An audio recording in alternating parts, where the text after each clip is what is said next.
She fell asleep with her resume resting on the shoulder of the millionaire during the flight. It had been a long, exhausting day, filled with unanswered questions. He simply read, smiling in a strange way. And the next day, everything changed. Support the channel by leaving a like and a comment, and let's dive into our story. Julia looked out the airplane window and felt the familiar knot tighten in her throat. New York sprawled below, an endless sea of lights and possibilities that had turned into just another collection of closed doors for her. 3 weeks. 3 weeks sleeping. On her cousin's cramped sofa, waking up before dawn to get ready in shared bathrooms, navigating the city by subway and bus, attending interviews where she was always the promising candidate who came in second place, always almost, never enough. Now, sitting in seat 12B on a red-eye flight to Miami, all Julia wanted was to disappear. To close her eyes and wake up at another moment in life. A moment where things made sense again. She adjusted her backpack under the seat in front of her, feeling the weight of the printed resumes she still carried inside it. Resumes that had cost her last dollars, printed on special paper meant to convey professionalism, but now felt like expensive reminders of failure. There was one in particular that she kept separate, the one she had taken to the interview that morning, the last one before she decided to give up and buy a ticket back home. A renowned design agency, exactly the kind of place she had always dreamed of working. The interview had started well. She had shown her digital portfolio, spoken passionately about her projects, feeling that spark of hope ignite again. And then came the inevitable question about experience with major campaigns, about contacts in the New York market, about availability to start immediately without the need for relocation. Julia had answered honestly that she was from Miami, that she would need some time to get organized, and she saw the recruiter's expression subtly change. The interview had ended politely, with empty promises of follow-up that she already knew all too well. The plane began to fill up, people settling in, adjusting their pillows, talking on the phone during last-minute calls before takeoff. Julia kept her gaze fixed on the window, trying to ignore the movement around her, trying not to think about the difficult conversation she would have with her mother when she got home. How would she explain that she had spent all her savings, that she had borrowed money from her cousin, that she was returning empty-handed after weeks insisting that this time would be different, that this time she would succeed? Her mother wouldn't scold her. Julia knew that. Mrs. Smith had never been the type to throw mistakes in her face, but there would be that discreet sadness in her eyes, that silent worry that was somehow worse than any criticism. Someone stopped beside her seat, and Julia noticed, without looking directly, that it was the passenger in 12A. She murmured an "excuse me" softly and shrank further against the window, making room for him to pass. The man settled in with precise movements, placing a leather briefcase under the seat, adjusting his seatbelt. Julia stole a quick glance and vaguely registered a well-tailored suit, dark hair slicked back, hands holding an expensive tablet. Someone who would likely be flying first class under normal circumstances, she thought, and returned her attention to the window. She didn't have the energy for polite conversation with strangers. The takeoff was smooth, and as soon as the seatbelt sign turned off, Julia picked up her phone, more out of reflex than real interest in seeing anything. She opened her email inbox, knowing there would be nothing new. 3 thank you messages for participating in the hiring process, all with polite variations of, "Unfortunately, we chose another candidate." One of them, not even that. Just an automated email saying that the process had been closed. Julia closed the app with more force than necessary and leaned her head back against the headrest, closing her eyes. She wasn't going to cry. Not again. She had cried enough in her cousin's bathroom at 3 a.m. when she thought no one would hear her. She grabbed her backpack again, more to have something to focus on than out of real necessity, and pulled out the resume she had used that morning. The paper was slightly crumpled at the top corner, where she had held it too tightly during the walk to the subway. Julia looked at the printed words, the qualifications carefully listed, the projects described with contained enthusiasm and professionalism, everything so correct, so well formatted, so completely useless. And then she saw the letter, the damn letter she had written the night before, in a moment of exhaustion and frustration, when she couldn't sleep and needed to express everything she was feeling. A letter she never intended to show anyone, much less attached to a resume. But there it was, stapled to the last page, because in the rush of that morning she had grabbed the wrong set of papers.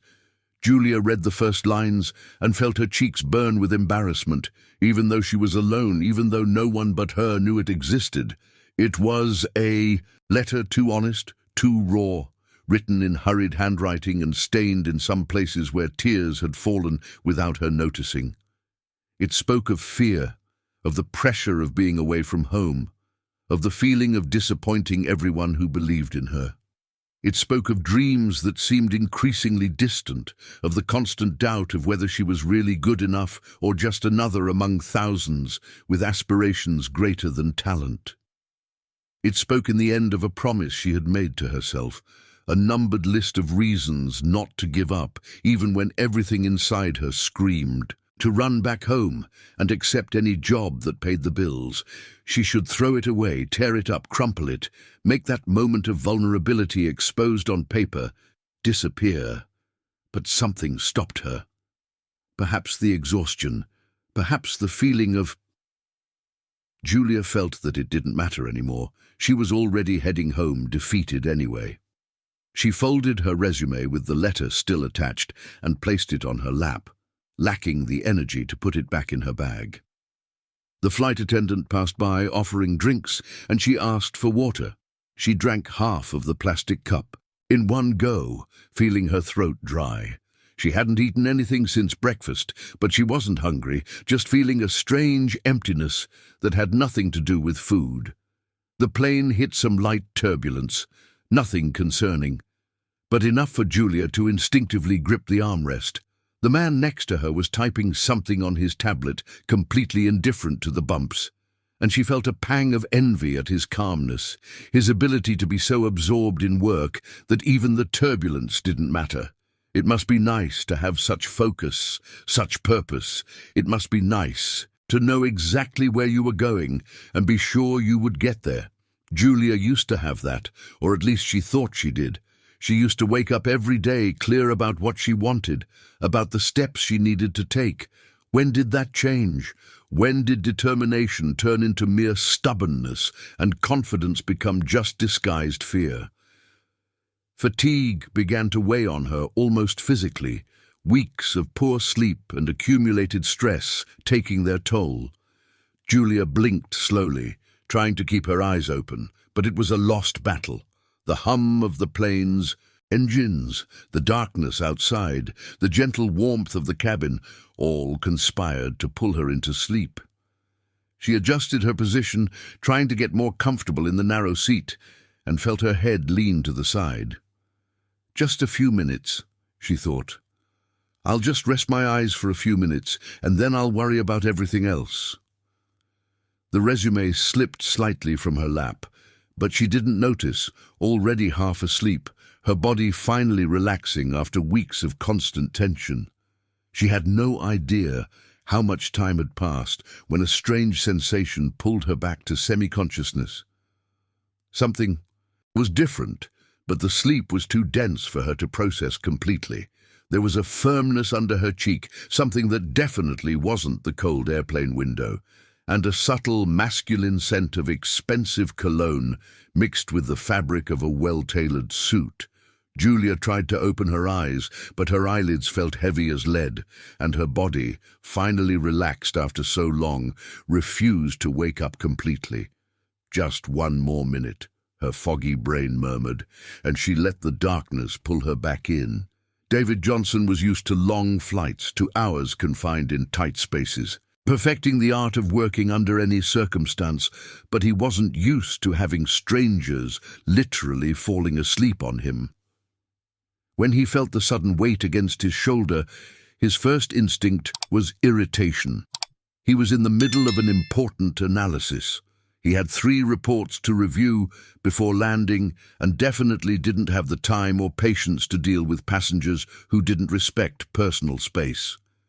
He turned to wake the woman politely, but the words died before they left his mouth.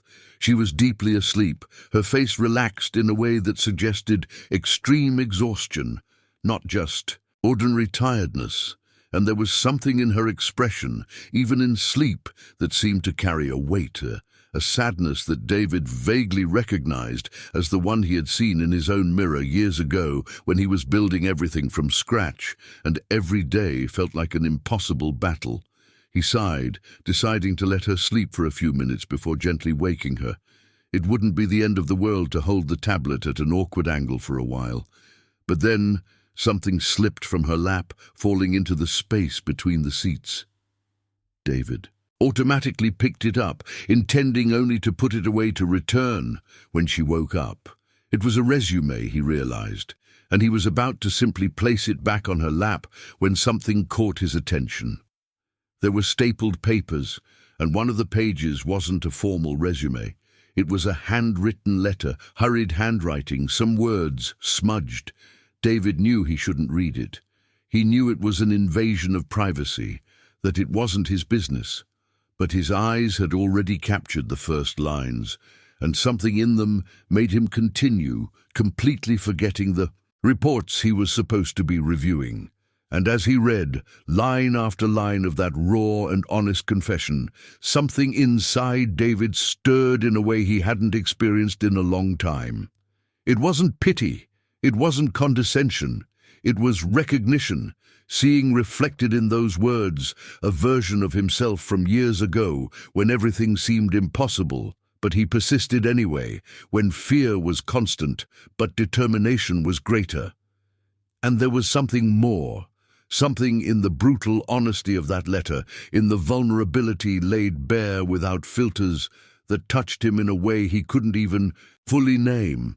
When he finished reading, David looked at the woman asleep on his shoulder with completely different eyes. She was no longer an inconvenient stranger. She was someone with a story, with dreams, with a courage she probably didn't even recognize in herself. And David, who had kept his personal and professional life in separate, tightly sealed compartments for years, surprised himself by thinking that he wanted to know more. He wanted to understand who this person was, who wrote so honestly about fear and hope at the same time. And even more surprisingly, he felt a growing urge to do something about it, to intervene in some way, even without knowing exactly why. Julia slowly woke up, her consciousness returning in confusing layers. First came the sensation of warmth, comfortable yet strange at the same time. Then the realization that she was no longer leaning against the cold airplane window, but against something solid and soft. Then, with a shock of embarrassment that fully woke her up, she realized she was practically nestled against the shoulder of the man next to her, her face pressed against the fabric of his suit, a strand of hair stuck in the corner. Julia pulled away so quickly that she almost hit her head on the seat in front of her, her cheeks burning with embarrassment. "I'm sorry," she said, her voice hoarse from sleep. "I didn't mean to. I didn't even realize I was...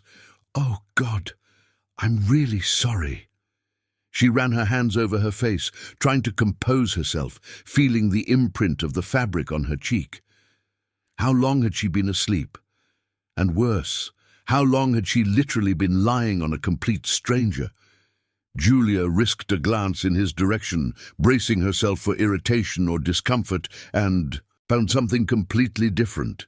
The man was watching her with an expression she couldn't decipher, something between amusement and intense curiosity. He was younger than she had imagined at first glance, perhaps in his early 30s, with sharp features and dark eyes that seemed to see more than they should. "No problem," he replied, his voice calm, almost kind. "You looked like you needed the rest." Julia felt a new wave of embarrassment wash over her. Of course, she looked like she needed it. She probably had a terrible appearance, deep circles under her eyes, messy hair, the whole look of someone who had been sleeping poorly for weeks and eating worse. She mumbled another apology and turned to look for her backpack, desperately wanting something to do with her hands, some way to hide from his penetrating gaze. It was then that she noticed the resume. The resume was no longer in her lap, where she had left it before dozing off. Panic came instant and cold.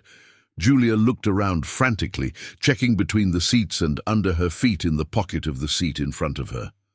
"Nothing. Did you lose something?" the man asked. And there was something in his tone, a strange note she couldn't identify. Julia turned to him, trying to keep her voice steady. "A resume, did you see it?" "A resume. Folded paper, had some documents stapled to it. Fell while I was sleeping, I think." She saw something flicker in his eyes, too quick to capture, and then he extended his hand, picking something up from the space beside him. "Here." Julia took the paper he offered and her heart stopped. It was different, not folded like she had left it, but open as if someone had read it. And the letter, the damn handwritten letter she had stapled without thinking, was visible, the hurried handwriting exposed for anyone to see. She looked from the paper to the man beside her, and in that moment, she understood everything. He had read it. He had read her rawest confession, her insecurities laid bare, all that vulnerability she had never intended to share with anyone, let alone a stranger on a plane. "You read that?" she said. It wasn't a question. David hesitated for just a second before nodding. "I did. The paper fell, I picked it up to return it and ended up reading it. I'm sorry if I invaded your privacy." Julia felt her face burn, but it wasn't just embarrassment. It was a confusing mix of humiliation, anger, and something close to despair. That letter contained things she could barely admit to herself, fears she would never verbalize out loud, doubts she kept buried in the back of her mind where no one could see them. And now, a stranger, a man clearly successful, who would probably never understand what it was like to be rejected repeatedly, had read all of it.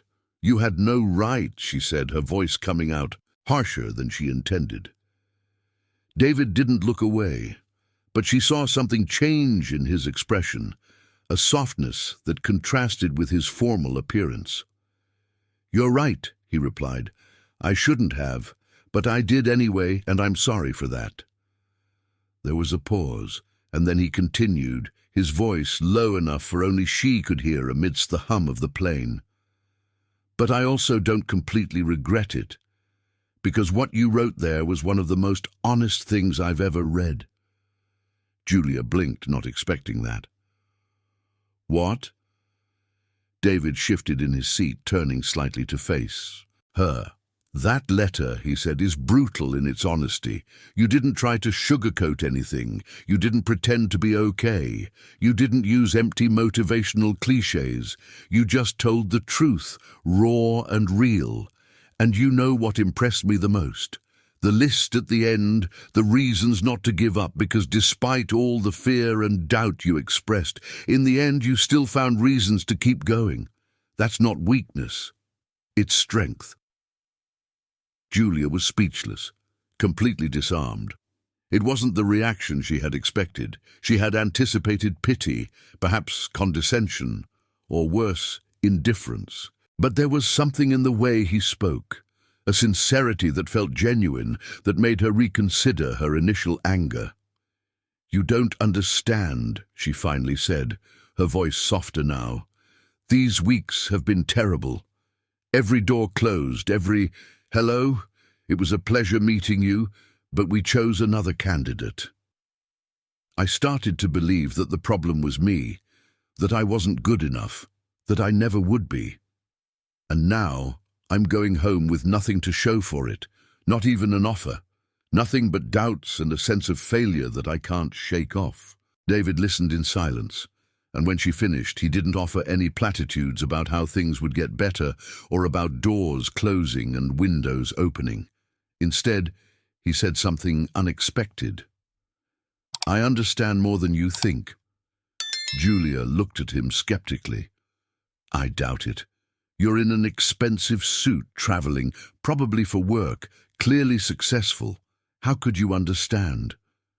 David smiled, but there was no arrogance there, just an old sadness, because 10 years ago I was exactly where you are now, broke, rejected, going home after trying to make it in a big city and failing miserably.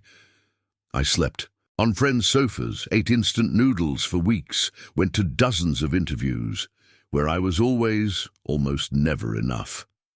And there was a moment on a bus back to the countryside where I wrote something very similar to your letter, a list of reasons not to give up, because it was literally the only thing keeping me from just accepting defeat.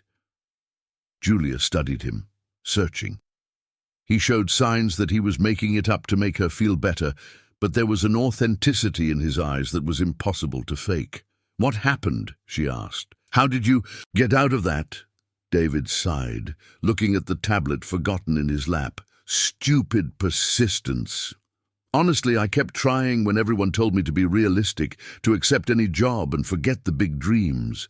I took temporary jobs that I hated to pay the bills while working on my own project late at night.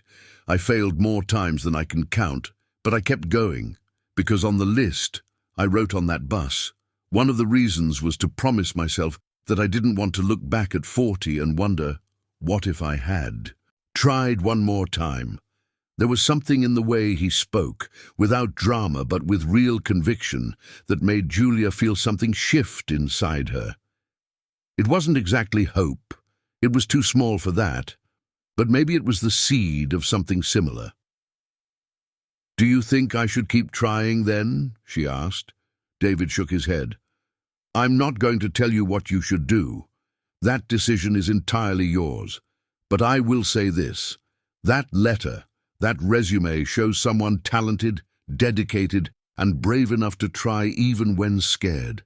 That's worth so much more than most perfect resumes I've seen, full of experience but empty of real passion for what they do." Julia felt her eyes burn, tears threatening to appear, but she held them back. "Thank you," she said softly, "for reading, for understanding, for not making me feel pathetic." David smiled, a genuine smile that lit up his face surprisingly. "You are far from pathetic. And look, I know you don't know me and probably think it's strange to accept help from a stranger on a plane. But can I make a suggestion?" Julia nodded, curious. "Your resume, aside from the letter." "That probably shouldn't be attached," he said with a half-smile. "It's good, really good. You have interesting projects, a clear creative approach. The problem isn't you, it's that you're looking in the wrong places." "What do you mean?" Julia asked. David took out his phone, checking something quickly. "You're only targeting big agencies, right? The established ones, the ones everyone knows." Julia confirmed. "Of course, they're the best, the ones that can really boost a career." David made a thoughtful sound. "And they're also the most saturated, the ones that receive hundreds of identical resumes every day. Have you thought about startups? Smaller companies that are growing, places where your work would have real and immediate impact, where you wouldn't just be another junior designer on a team of 50, but someone whose ideas would really matter." Julia admitted she hadn't thought much about it. Startups always seemed risky, unstable, not the kind of solid start she was looking for. David sensed her hesitation as if he expected that answer. "I understand the reasoning, but let me tell you a secret. It's precisely in those smaller, riskier places that careers really take off, because you learn faster, take on bigger responsibilities, and build a much more robust portfolio in half the time. And if it works out, you grow with the company. If it doesn't, you leave with experience that no big agency would give you in years." Julia absorbed that, her mind already beginning to recalculate possibilities she had dismissed before. "There's something I should know," David continued. Julia noticed he hesitated, as if he wasn't sure whether to continue. "I work in investments. I help early-stage companies grow. I have contacts with dozens of startups that are always looking for talent. Some are in design, marketing, branding. If you want, I can make some introductions, open doors. I don't promise anything beyond interviews. The rest would depend on you, but at least they would be real opportunities, not just more resumes in the pile." Julia stared at him, trying to process that. "Why would you do this?" she asked suspiciously. "You don't know me." David shrugged, but there was something vulnerable in his expression. "Because someone did that for me years ago when I was at rock bottom. A mentor who had no reason to help me, but saw something in me and decided to give me a chance. I've never forgotten that, and since then I've tried to pay it forward whenever I can. And for him," he added, "that letter reminded me why I started all this, not for money or prestige, but because one day I desperately needed an opportunity and promised myself that when I could, I would help others have theirs." Julia felt something warm in her chest, a gratitude mixed with cautious hope. "I don't know what to say," she admitted. David extended his hand. "Start by telling me your full name." She took his hand, feeling the firmness of his grip. "Julia Andrade," he smiled. "David Johnson, and now that the formalities are out of the way, let's do this. Give me your email and phone number, and tomorrow I'll make some contacts. But there's one condition." Julia raised her eyebrows. "Wow! You promise you'll go to those interviews with the same honesty as that letter," he said, "without trying to be perfect, without hiding who you really are. Because that's precisely it, the authenticity that makes all the difference between someone who is merely competent and someone extraordinary." Julia felt the tears finally escape, but this time they weren't from frustration or shame. They were from relief, from gratitude, from a fragile but real hope. She noted her information in David's phone, and as the plane began its descent into Miami, she looked out the window and saw her hometown with different eyes. It was no longer just the place she was fleeing defeated, but perhaps, just perhaps, the place where a new journey could begin. And beside her, David put away his phone and smiled to himself, thinking that sometimes the universe had strange ways of putting the right people in each other's paths. He didn't know yet, but that casual encounter, Julia's life would change as much as hers, in ways neither could foresee at that moment, thousands of feet in the air, as the airplane sliced through the night towards a future that suddenly seemed full of possibilities. Julia woke up the next morning in her childhood bedroom, surrounded by faded posters and design awards from when she was still in college. Sunlight streamed through the slats of the blinds, illuminating dust particles that lazily danced in the air.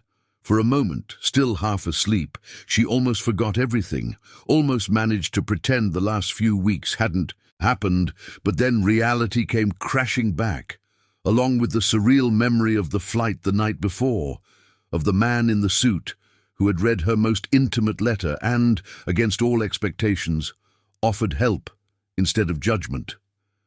She picked up her phone from the bedside table, checking the time. 9:15 a.m., too late to pretend she was still sleeping when her mother inevitably came to ask about the trip. Julia sighed and opened her apps reflexively. First the email, hoping to see only more silence or polite rejections. And then she stopped, her heart racing. There was a new message sent at 7:30 a.m. from David Johnson. The subject simply read opportunities. With fingers that trembled slightly, Julia opened the email. "Good morning, Julia. As promised, I reached out to some contacts. I've attached 3 opportunities that I think match your profile, 2 in Miami and 1 in New York, in case you still consider returning. The first is a branding startup that works with small local businesses. They are looking for someone to lead the creative department. The second is an educational technology company that needs to completely redesign its visual identity. The third is a boutique studio in New York that values exactly the type of authentic approach I saw in your work. I've put you in direct contact with the founders. They are expecting your email, not as a favor from me, but because I showed them your portfolio and they were genuinely interested. The rest is up to you. Good luck, David. Julia read the message 3 times, each word slowly solidifying in her mind. He really did it.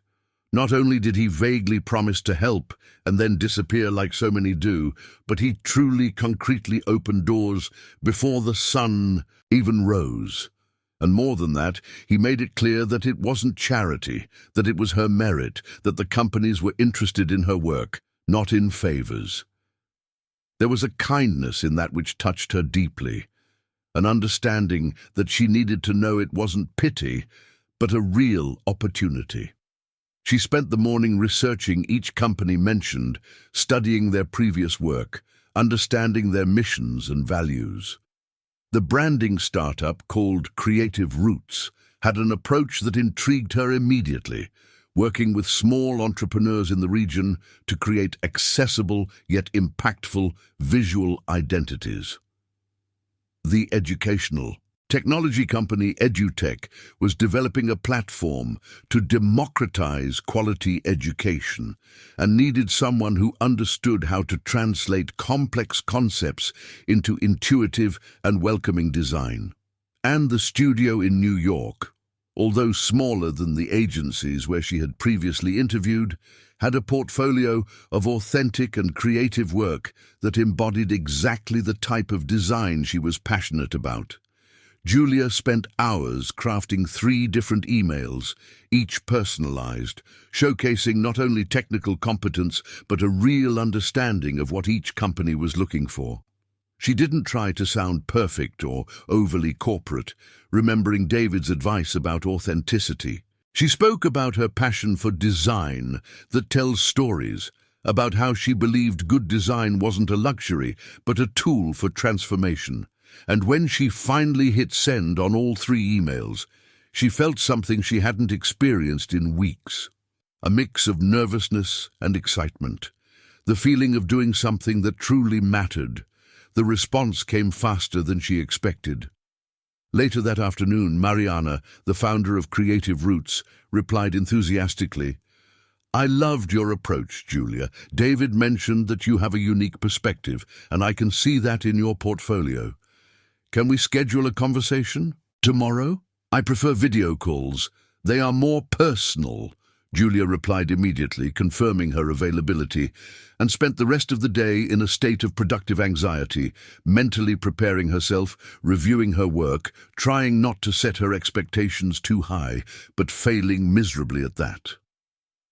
That night, while having dinner with her mother in the small, familiar kitchen, Mrs. Smith asked about New York, about how it had been, if she had secured anything. Julia hesitated, not wanting to create premature hopes, but also unable to completely contain her excitement. "Not exactly, Mom," she started. "I didn't get anything from the companies where I interviewed." She saw the discreet disappointment appear in her mother's eyes and hurried to continue. But something unexpected happened on the flight back. "I met someone." She paused, trying to find the right words. "Someone who understood what I'm going through and helped me see possibilities I hadn't considered. I have an interview tomorrow, Mum.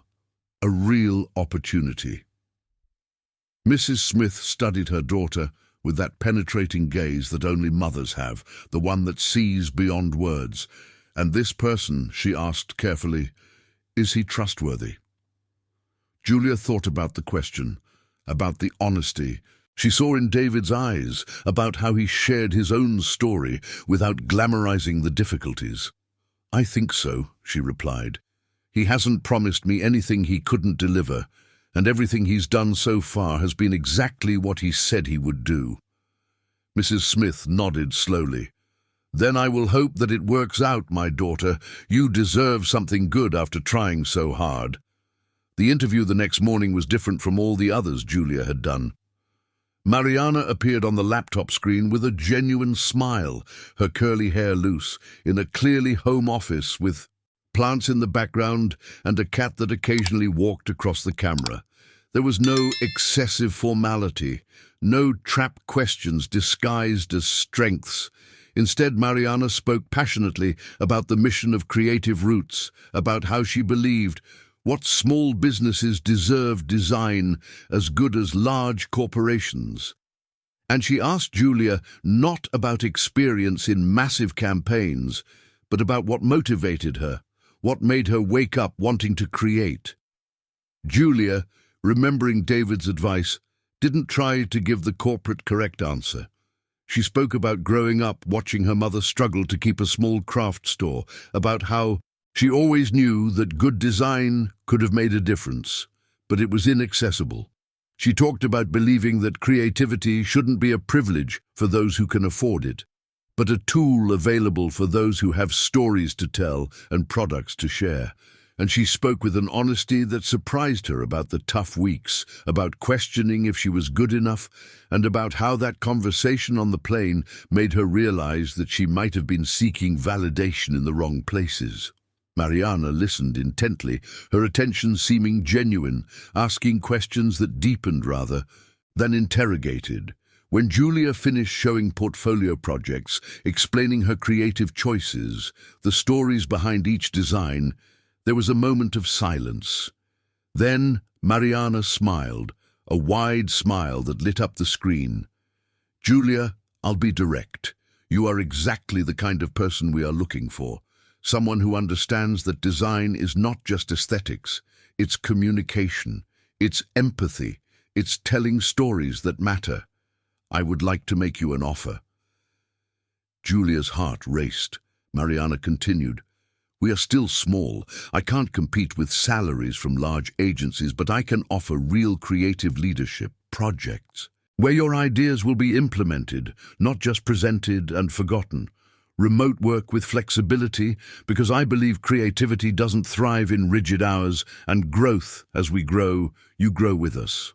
What do you think?" Julia felt tears of relief threatening to spill, but she maintained her composure. "When can I start?" she asked, her voice steady despite the emotion. In the following days, Julia dove into preparations, discussing initial projects with Mariana, virtually meeting the small team at Creative Roots, feeling for the first time in months that she was in the right place. EduTech also reached out, offering a freelance project to redesign their platform, something she could do alongside. It was more work than she expected, but it was the kind of work that excited her, that made sense, that had purpose beyond just filling a portfolio. And throughout all this, she kept in touch with David, not daily, but with occasional messages. He checked in on how she was doing. She thanked him again, sharing small victories. There was a strange ease in that communication, as if they had skipped the usual phases of getting to know someone and gone straight to something more genuine. David talked about projects he was working on, challenges he faced, and Julia realized he didn't talk like that with many people, that there was a vulnerability he rarely showed. 3 weeks after that flight, Julia was on a video call reviewing concepts for a client from Creative Roots when she received a message from David. "I'll be in Miami next week for meetings. Would you like to grab a coffee and hear how everything is going?" Julia stared at the message for a long moment. There was something there, a desire to see him that went beyond professional, gratitude, a curiosity about who that man was outside the plane, outside the polished emails. She replied that she would love to, and they scheduled for a Tuesday at a cafe in the historic district.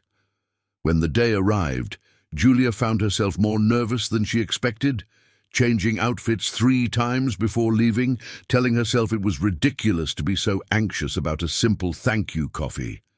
She arrived at the location 5 minutes early and saw him already waiting, not in a suit this time, but in jeans and a casual shirt that made him look younger, more approachable. David smiled when he saw her standing up to greet her, and Julia felt something shift in her chest, something that had nothing to do with professional gratitude. They sat by the window, ordered coffee, and in the first few minutes there was a strange shyness, as if now, face to face, in a normal context, they didn't quite know how to act. But then Julia began to talk about the projects, about how Creative Roots was growing fast, about the satisfaction of seeing her work truly making a difference for small entrepreneurs who finally had professional visual identities. And David listened with genuine attention, asking smart questions, sharing business perspectives she hadn't considered. And then, in the midst of the conversation about design and entrepreneurship, David said something that changed the tone of everything. "Do you know why I really helped you on that plane?" Julia paused the cup halfway to her mouth. "You said someone helped you in the past, that you were paying it forward." David nodded. "Yes, that's true, but it wasn't just that. Julia, when I read that letter, when I saw all that raw honesty, I saw someone who still believed despite everything. And it reminded me why I started all this, because I build what I build. It reminded me that success without purpose is empty. You reminded me of what really matters." Julia didn't know what to say, her heart racing faster. David continued, his voice softer now. "And in the last few weeks, talking to you, seeing your excitement for the work, your dedication, I've realized something, that I don't want this to just be a story of helping someone and moving on. I want to keep talking to you, getting to know you, not just as mentor and mentee, but as—" he hesitated, searching for the right words, "as people who care about each other." The silence that followed was heavy with unspoken possibilities. Julia looked at the man in front of her, the man who had appeared in her life at the most unexpected moment and changed everything, and felt something click into place. "I want that too," she said softly. And when their eyes met, they both knew that whatever this was, it was just beginning. The following months were a silent transformation. Julia threw herself into work with renewed passion, creating visual identities for small businesses. Entrepreneurs who could finally compete visually with larger businesses. Each project was a story, each logo had meaning, and for the first time in her professional life, she woke up genuinely excited to work. Creative Roots was growing rapidly, and with it, Julia's confidence in her own abilities. Mariana trusted her completely, giving her the creative freedom she would never have in larger agencies, and the results spoke for themselves. But alongside her professional growth, something equally significant was happening. David was visiting Miami with increasing frequency, always with business justifications, meetings with local investors, analyzing new companies, and always finding time to see Julia. Coffee dates turned into dinners, professional conversations naturally slipped into personal topics, and slowly, almost without them noticing, they were building something neither of them could name, but both felt deeply. There was one particular afternoon, 2 months after that first coffee, that marked a turning point. David showed up unannounced at the small shared office where Julia worked a few times a week. She was focused on a project, headphones on, hair messily pinned up with a pencil, when she felt a presence. She looked up, and there he was, leaning against the doorframe with a smile that did something strange to her stomach. "I came without notice," he said almost hesitantly. "I was passing by and thought I'd kidnap you for lunch." Julia glanced at her computer screen, the deadline looming ahead, and then back at David. She should say she was busy, that she had work, but the truth was, she didn't want to. She wanted to be with him, wanted to hear his voice, wanted those stolen hours that had become the best parts of her weeks. "Give me 10 minutes to save this," she replied with a smile. David waited, watching her work with an intensity she felt even without looking directly, a focus that made her hyper-aware of every movement. They had lunch at a simple restaurant in the neighborhood of St. Joseph, away from the tourist spots that served pancakes and barbecue, which David declared to be the best he had ever tasted. They talked about everything, about her childhood in Miami, afternoons at the beach, the sweltering summers and summer festivals, about his in rural Ohio, in a small town where everyone knew everyone, about a father who worked in construction and a mother who was a teacher who insisted he go to college even when they had no money, about old dreams, secret fears, memories they rarely shared with others. And then David asked something that caught her off guard. "Are you happy, Julia? Not just with work, but truly happy?" She considered the question honestly. "I am," she replied. "Happier than I've been in a long time. I feel like I'm finally in the right place, doing what I'm meant to do. And you?" He hesitated, spinning the juice glass between his hands. "Professionally, I've always been fine. I've built what I wanted to build.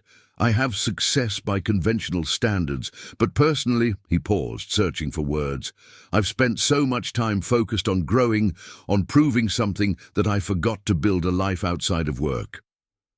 Until recently, Julia felt her heart race. Until recently, David had looked directly at her, until he met her, until he remembered that there was something beyond spreadsheets and meetings and upcoming deals. "You make me want more, Julia, more free time, more real moments, more life lived instead of just executed." The silence between them was thick, laden with unspoken words. Julia wanted to ask what exactly that meant, where they were heading, but something stopped her. Perhaps the fear of breaking whatever was growing between them. Perhaps the feeling that some things didn't need to be named to be real, but David didn't let the moment pass. "Julia, I need to tell you something. Since that flight, since I read that letter, you haven't left my mind.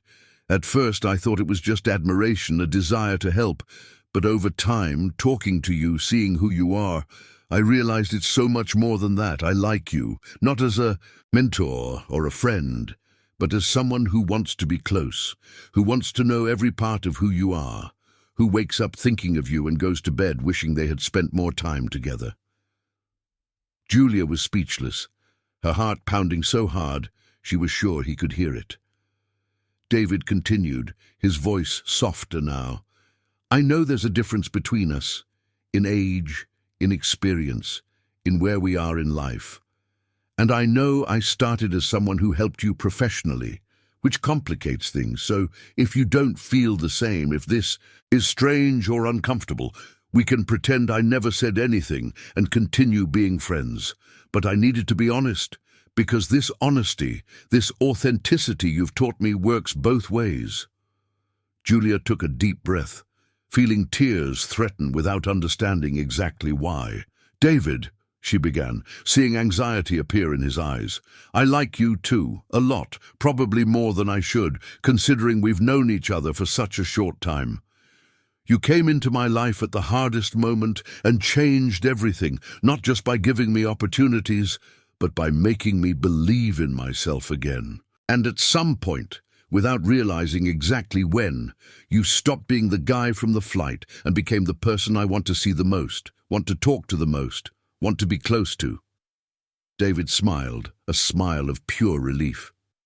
"So, can we try to see where this goes?" Julia nodded, feeling a silly happiness grow in her chest.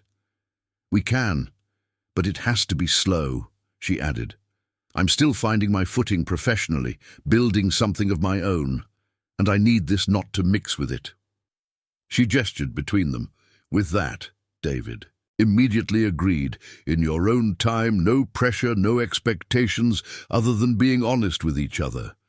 And so began something new, something neither of them had planned, but that felt inevitable in retrospect. There was no grand dramatic declaration, just a shared decision to explore what they felt. David's visits to Miami became more frequent, and now they were not just lunches, but simple outings that turned into both of their favorites.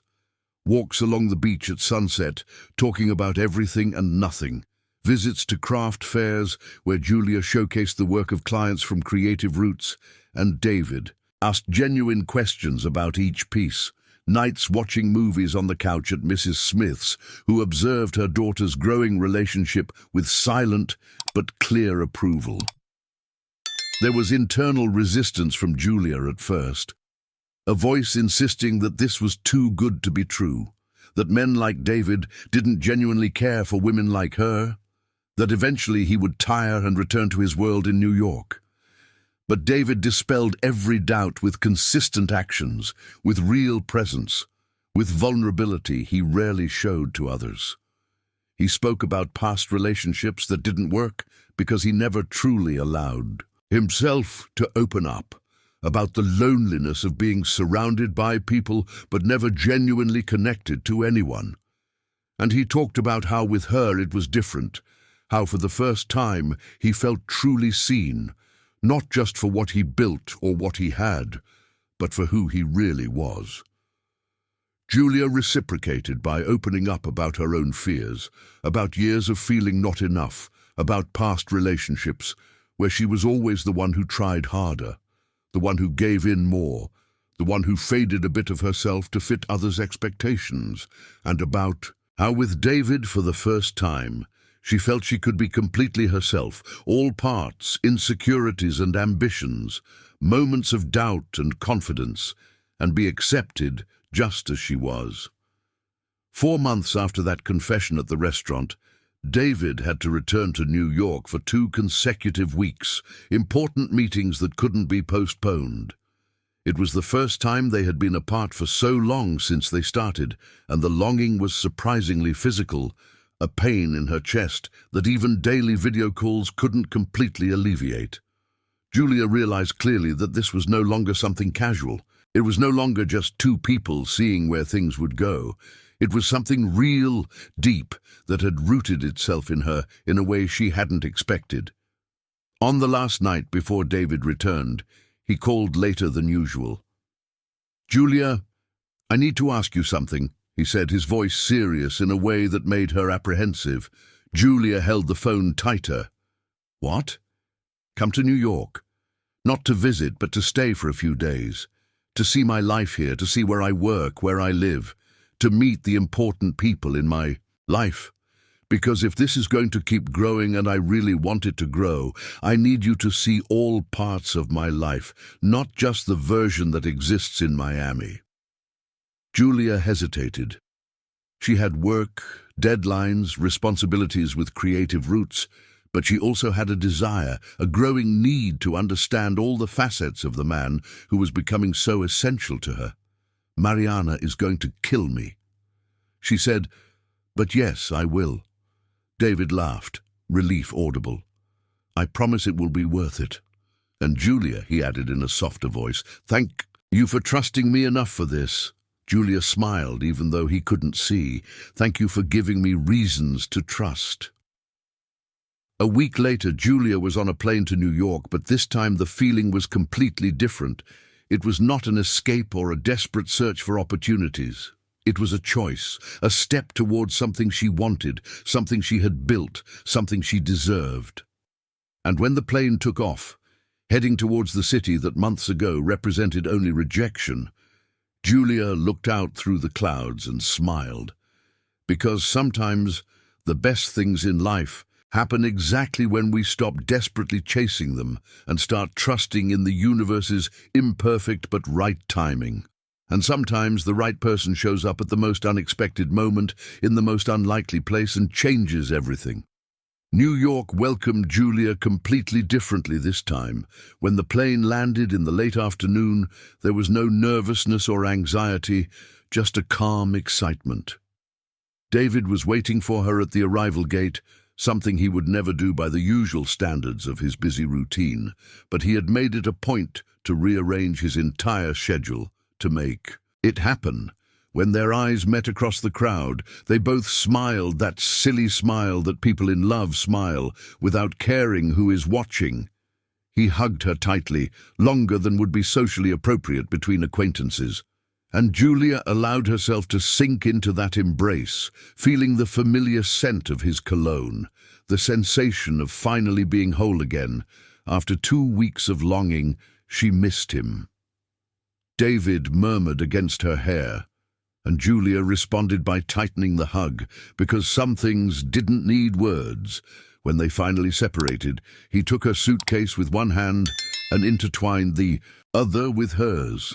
A simple gesture, but it meant everything, especially there, in the city where everything had started so difficultly.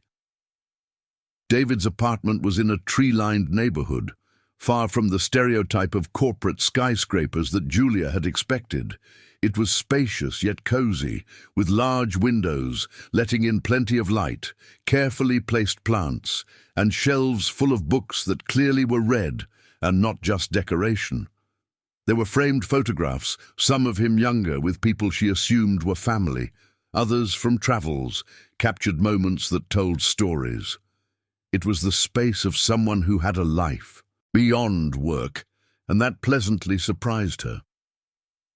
Julia left her suitcase in the guest room, David's insistence, which she didn't question despite the growing intimacy between them. "We're still doing the right things," he had said with a smile, and she appreciated the implicit respect in that. They ordered food, sat on the couch, talking about everything that had happened during the 2 weeks apart. And there was something deeply comforting in simply being there, without pressure, without expectations, other than enjoying each other's presence. In the following days, David showed Julia his world, taking her to the office, a contemporary space that was stylish yet unpretentious, where his small team worked on investment analysis and startup development.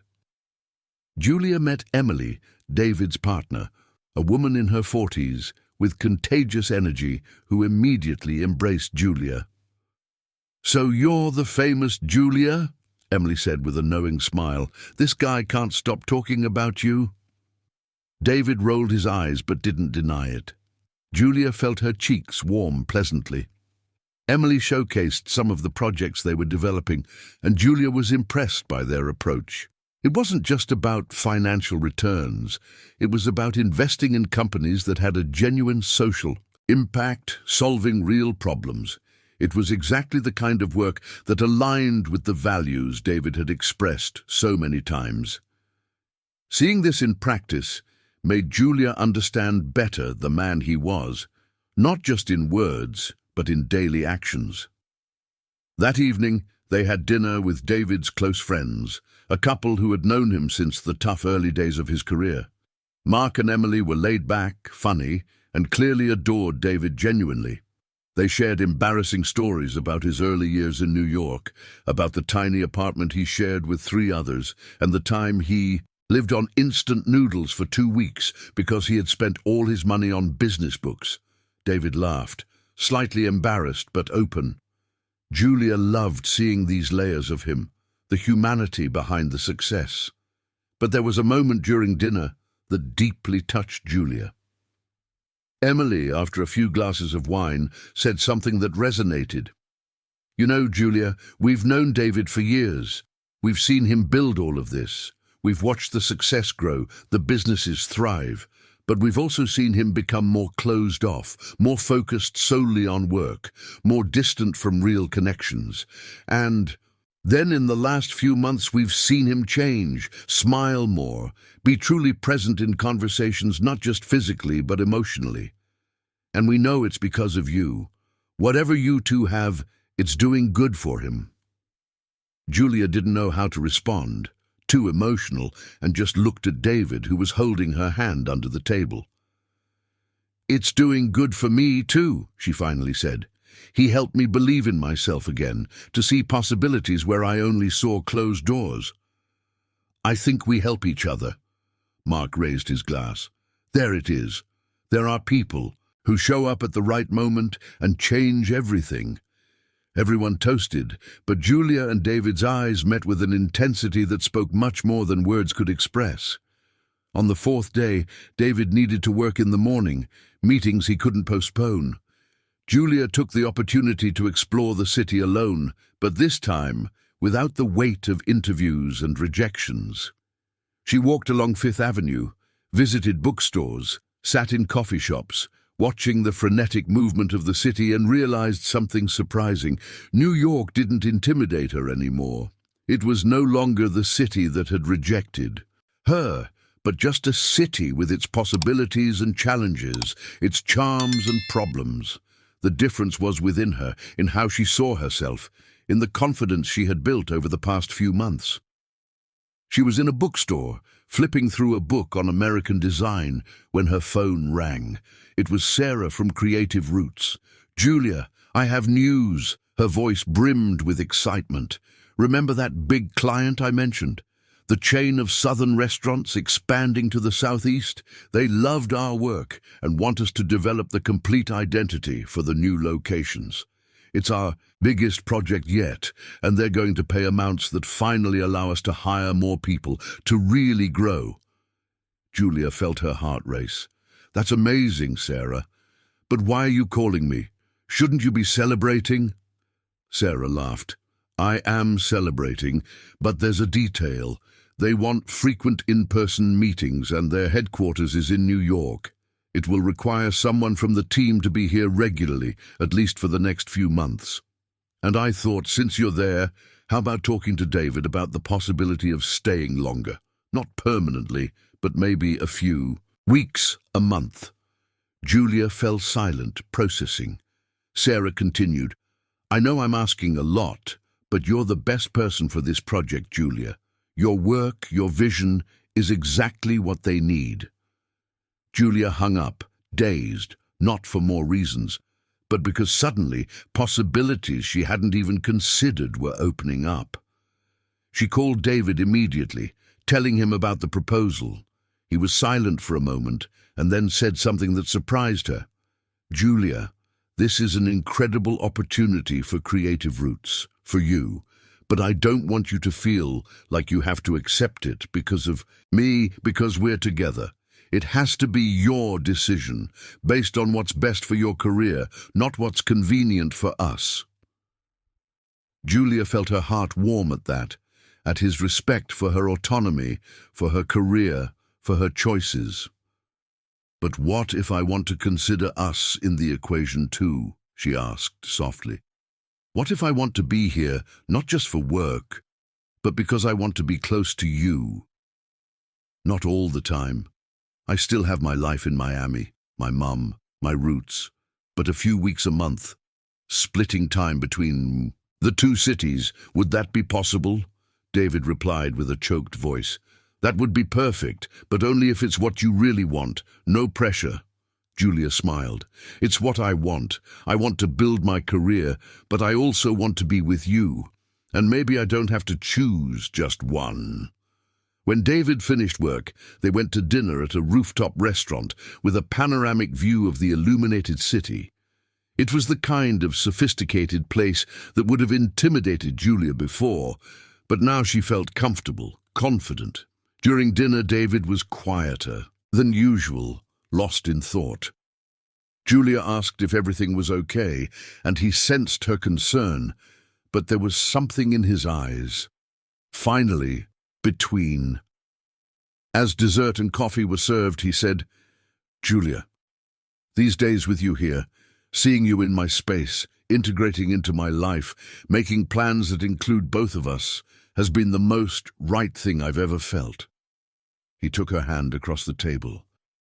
"I know it's still early, that we've only known each other for a few months, but I also know with a certainty I've never felt before that you are the person I want to build something real and lasting with. It doesn't matter if it's in New York, Miami, or split between the two. What matters is that it's together." Julia felt tears welling up. Good tears. "This time, David, since that flight, since that night you read my letter and chose to help instead of judging, my life has changed completely, not just professionally, but in how I see myself, how I see possibilities, how I allow myself to be vulnerable and trust." And you are the reason for all of this." They sat there, hands intertwined, gazes locked on each other, while the city sparkled around them. And in that moment they both knew that what had started so unexpectedly on a plane was just the beginning of something much bigger. Julia thought about the letter she had written months ago, the list of reasons not to give up, and smiled internally. If she had known then what she knows now, she would have added one more reason. Sometimes, when everything seems lost, the universe has a strange way of placing exactly the right person in your path at the most unexpected moment, in ways you could never plan or foresee. Julia's last day in New York before returning to Miami dawned with a light rain, that New York drizzle that gives everything a different shine. She woke up early, found David already in the kitchen making coffee, and something about that simple domestic scene touched her deeply. This is what she wanted, she realized. Not grand gestures or dramatic declarations, but shared everyday moments. The quiet intimacy of being with someone who truly knows you. They enjoyed coffee in comfortable silence, each immersed in their own thoughts, but aware of each other's presence. Julia flipped through notes about the new project while David reviewed emails on his tablet. It was the kind of silence that only exists between people who are truly comfortable with each other, where there's no need to fill every moment with words. But then David set the tablet aside and looked at her with an intensity that made her lift her eyes from the notes. "Julia, I want to show you something before you go," he said. "Something important." She closed her notebook, curious. David stood up, extending his hand. "Come with me." They went to his office, a room she hadn't fully explored yet. It was smaller than she expected, with a large desk covered in papers, a shelf full of books on business and development, and on the wall something that immediately caught her attention. It was a simple yet elegant frame, and inside it was a sheet of paper with hurried handwriting. Julia approached, her heart racing, and recognized it immediately. It was her letter, the letter she had written that night of despair, the raw confession he had read on the plane. "You kept this?" she whispered, her voice choked. David stood beside her, looking at the framed paper. "I did. It's been here since the week after we met. Do you know why?" Julia shook her head, unable to speak. David continued, his voice soft, "Because this letter reminded me of something I had forgotten. It reminded me that vulnerability is not weakness, that raw honesty is worth more than polished perfection, and it reminded me of my own reasons not to give up, the list I wrote years ago and kept for so long." He opened a drawer in the desk and took out a carefully folded yellowed paper. "This is mine." Julia took the paper with trembling hands and read. It was a numbered list, younger handwriting, some words smudged by time. "Reasons to keep trying," the title read. "Because I want to prove I can. Because giving up now means wasting everything I've already invested. Because my mum believes in me. Because at 40 I want to look back and know I gave it my all. Because one day, if I succeed, I want to help others who are where I am now." Julia read each line, tears streaming silently, seeing the essence of the man she loved laid bare in those words written by a younger, more scared version of him.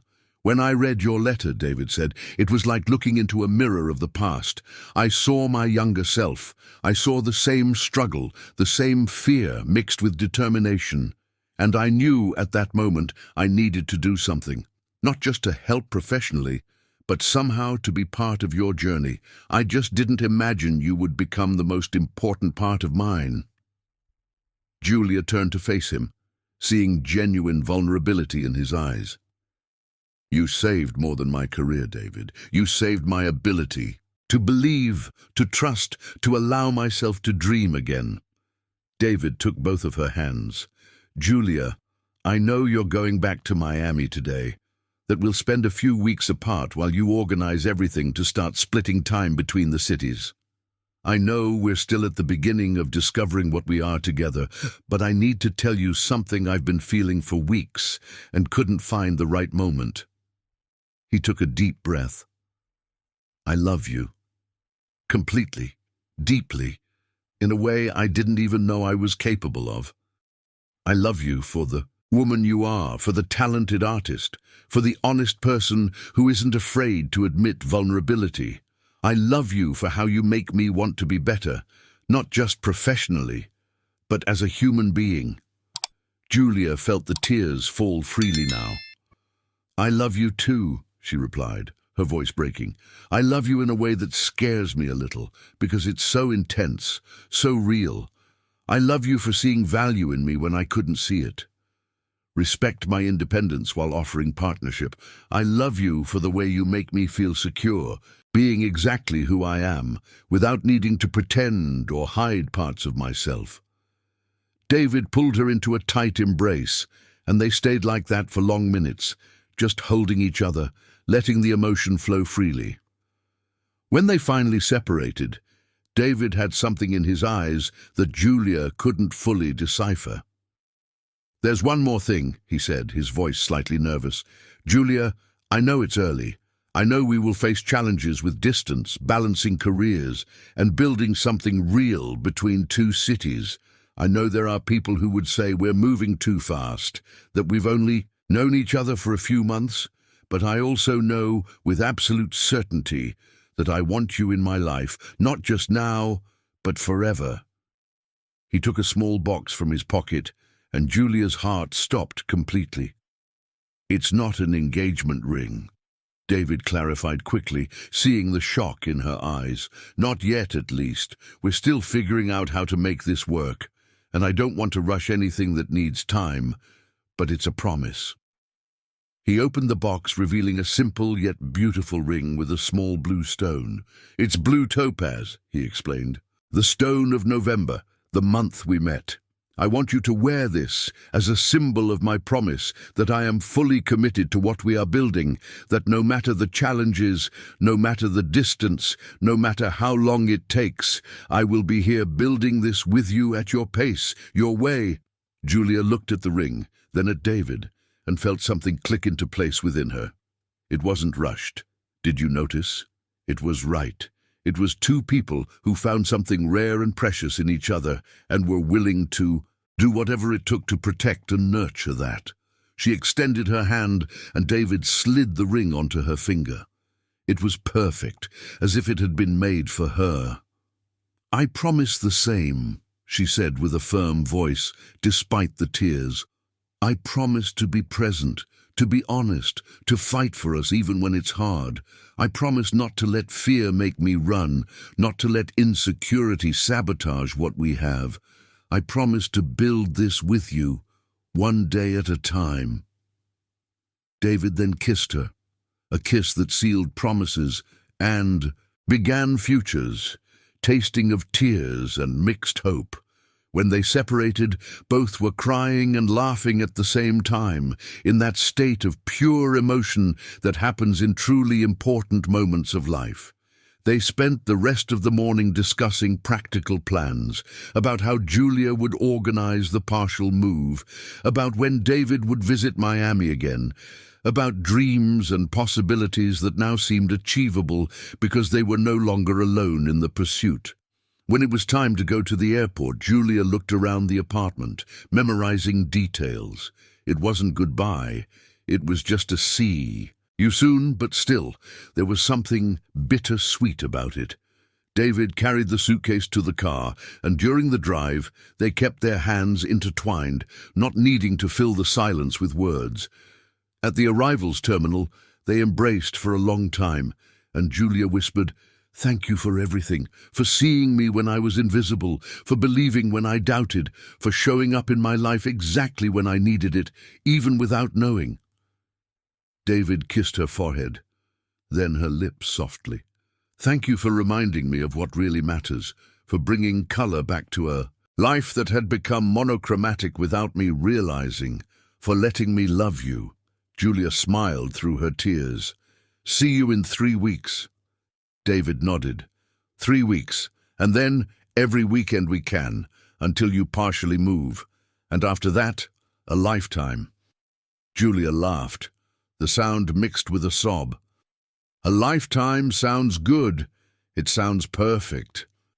In fact, she grabbed the suitcase and started walking toward security, but turned around one last time.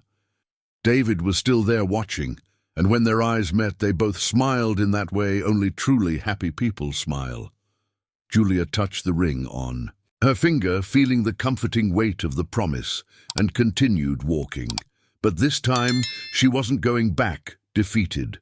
She wasn't running away. She was simply going home to prepare for the next chapter. A chapter that included love, career, purpose, and the certainty that sometimes the best gifts in life come wrapped in the most unexpected circumstances. On the plane, sitting in the same row where it all began months ago, Julia took out her notebook and started to write. It wasn't a letter of desperation this time, but one of gratitude. Gratitude for the flight that changed everything, for the exhaustion that made her fall asleep on a stranger's shoulder, for the letter she had forgotten was stapled that ended up being read by the right person. Gratitude for David choosing to read instead of simply returning it, for seeing value where she had only vulnerability, and gratitude for herself, for having the courage to keep trying, even when everything seemed impossible, for having written that list of reasons not to give up, for not giving up. She looked out the window, watching the lights of New York fade as the plane ascended, and thought about everything that had happened since that night. She thought of the broken woman who boarded that same flight months ago, carrying the weight of rejections and doubts, and thought of the woman she was now, with a flourishing career, true love, and most importantly, with unwavering faith in herself. The journey hadn't been easy, but it had been worth every difficult second, because in the end, she found not just professional success or romantic love. She found herself, found her voice, found the courage to be vulnerable and the strength to keep going even when it seemed impossible. And as the plane cut through the night sky, taking her back to Miami, but also forward toward a bright future, Julia smiled and wrote the last line in her notebook. Her notebook. Sometimes you need to fall asleep on the shoulder of a stranger to wake up in the life you always deserved. She closed the notebook, put it in her backpack, and closed her eyes, not with exhaustion this time, but with deep peace, because she knew with every fiber of her being that everything would be all right. Not because it would be easy, but because now she had the tools, the support, and most importantly, the belief in herself to make it happen. And that, more than anything else, was the true happy ending. Yeah,